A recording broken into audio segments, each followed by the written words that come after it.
নিজের গাছের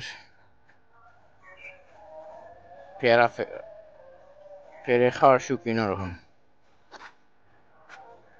বর্তমানে পেয়ারা গাছে একটা রোগ বেরিয়েছে, মাছি পোকা।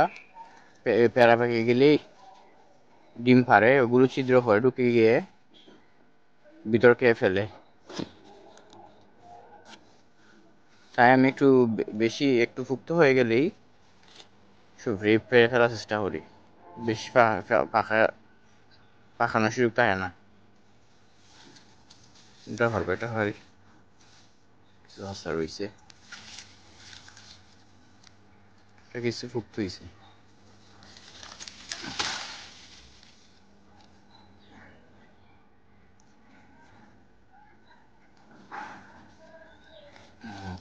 আরে